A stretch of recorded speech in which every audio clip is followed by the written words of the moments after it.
What is going on, collectors? Optical 20 back for another video review. Today we are gonna take a look at Electro from Hot Toys Spider-Man No Way Home, and I believe this is sold out pretty much everywhere. But if you're still interested in this figure, keep an eye, because I always post. I'm pretty sure it's gonna make a comeback at Big Bad Toy Store. That's where I normally buy my Hot Toys.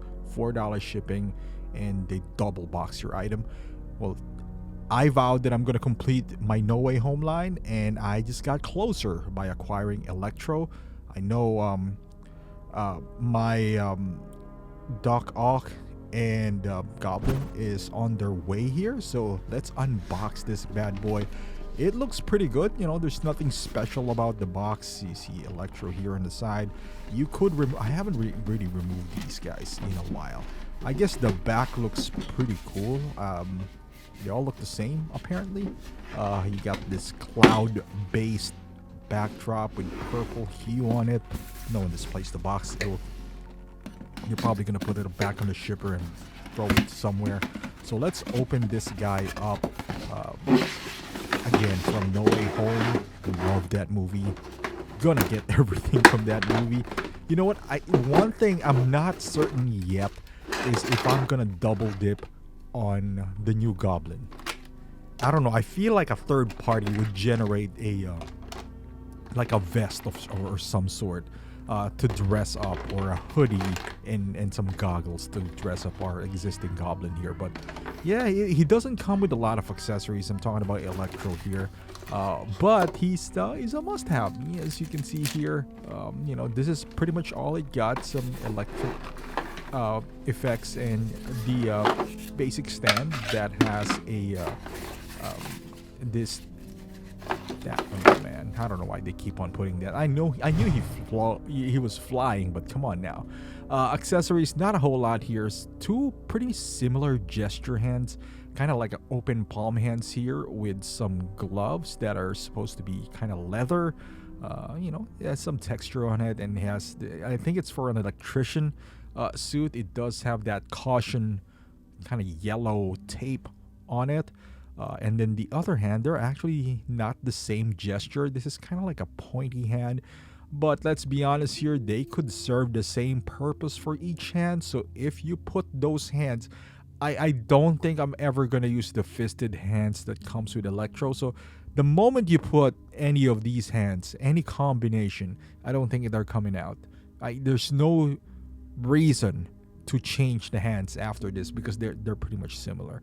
And you got some effects here. They are labeled as A, B, C. C being the biggest one that you put over his head with an X on it.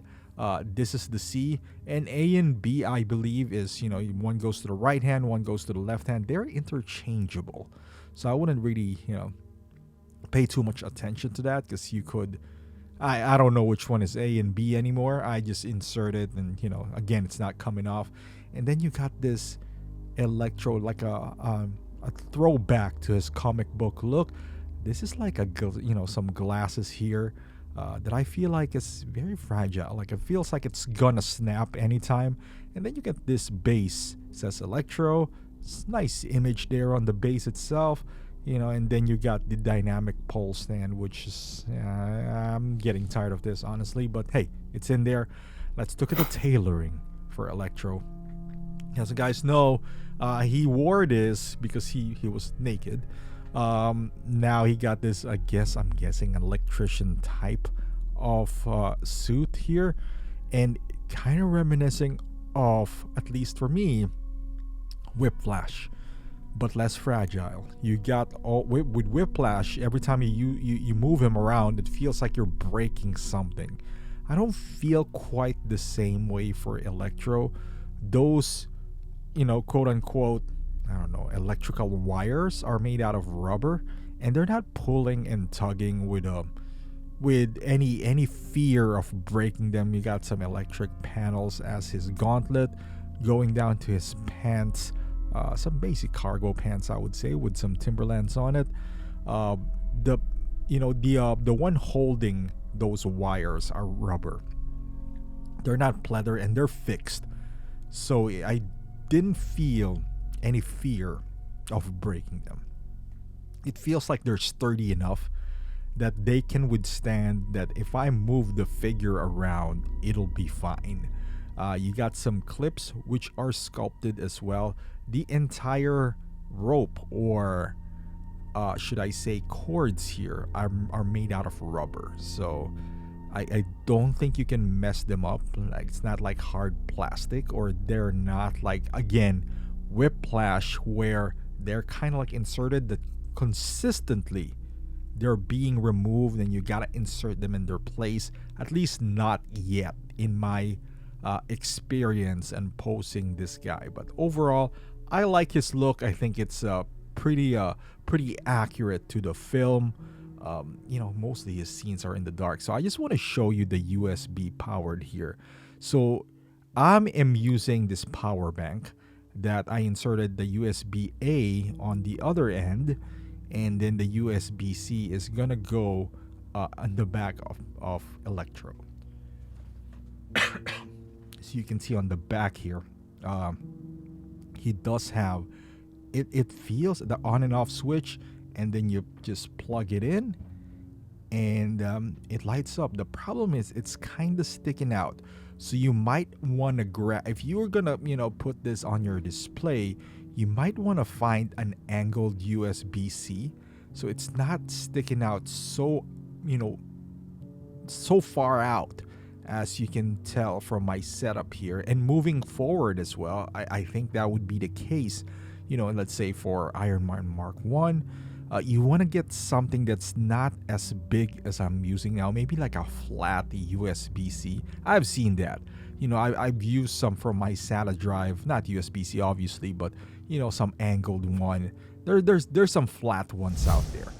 And let's talk about the strongest suit of this figure, which is the head sculpt. I think the head sculpt looks phenomenal.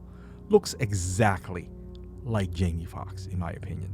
As you can see here, like I'm playing around with, because it's the only thing that I would say is in hand, it's not as shiny, but once the light hits it, it gives, it's still shiny, don't get me wrong, but once the light hits this head sculpt, it makes it extra shiny. I don't know. It's the clear coat perhaps, so you don't damage it right away, I guess. But it is, once the light hits it, it looks like he's sweating a lot. But overall, man, this head sculpt, I would say, is one of Hot Toys' finest. The fade work, and I've seen bad ones. I've had Mike Tyson from Storm Collectibles had an awful fade. The fade here is beautiful. The open mouth is where the teeth is showing, as you saw earlier on that photo, pretty accurate. This goatee, everything here is, I would say, perfection.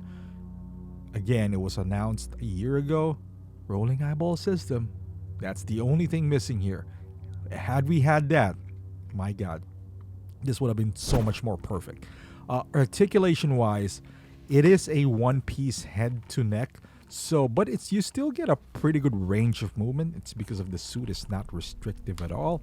I'm having difficulty moving his hands forward. I don't know if it's because of the t-shirt, but single jointed elbow, that is expected because he has exposed elbow here.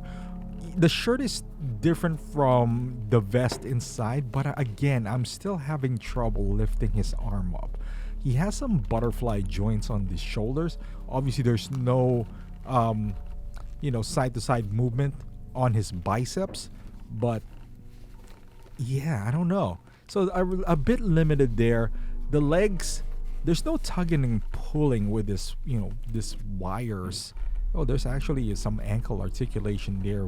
You can feel it from the inside. There's like a side-to-side movement. There's some waist movement here because this is not one piece with a belt, so it goes where you move him. But just be mindful when you are moving him, because like I said, there is some electrical wires, and look at that, his Tims. There's electrical wires running all over the figure, so just be careful. Now let's put some poses in here before you rewrap this thing up. So again, once you insert those electrical panels, those electric like effects, what I mean, on his hands, on his body, I don't think you're ever gonna remove them. It's because there's really no reason to remove them, in my opinion. They look good on the shelf, and this is the only accessories that he does have, which is he's kind of expensive if you think about it. The 285, having just this, not really getting the value of your money completely there, but it is coming from a movie that is excellent. I would say this is the last great movie, superhero movie, that we've seen. I don't know which one came out first, No Way Home or Batman, because Batman is pretty good too. But I would say for Marvel, this is the last great movie that they have released. I don't know if I'm going to give Marvel credit for that or Sony. I'm going to give Marvel credit for that. But look at him. This is him with the mask on. I don't know how long. If I'm going to put that in, I don't know. It's kind of scary because there's some sharp edges, from when you put it on his ear and the one on his nose. The sculpt is way too good to cover up with this mask. My hope is one day somebody would recast this head sculpt, a third party, so it's cheaper, so we can put this mask on without any fear of damaging the paint. That is the only hope that I have here, because I'm willing to buy a third-party head sculpt to cover it up with that mask. Head sculpt is way too good to cover up anyway.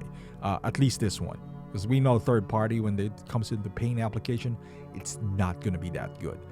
But here he is, right next to Andrew Garfield's Spider-Man, also from No Way Home here. But they labeled it as Amazing Spider-Man 2. But we all know where he came from. Looks, pretty good. Next to each other, height is pretty much the same. My final thoughts on this guy right here. It is a must-have for me. I wish there was more gimmick to it, maybe like light-up eyes, as you can see from the background. The light-up chest is pretty cool, but at $285, we just saw John Wick. Again, this is like an older release, so older announcement. Saw John Wick with tons of accessories with rolling eyeball system is cheaper than this. I wish the eyes were lit up. That would have added value to this. But overall, I still think it's a must-have for any Spider-Man fan, especially if you're a No Way Home fan. It is a must-have. That movie is so good that I'm going to get everything from it.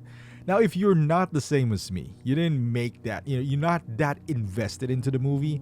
If you're more of a figure collector, meaning, you value what the figure brings, this really doesn't bring anything new to the table.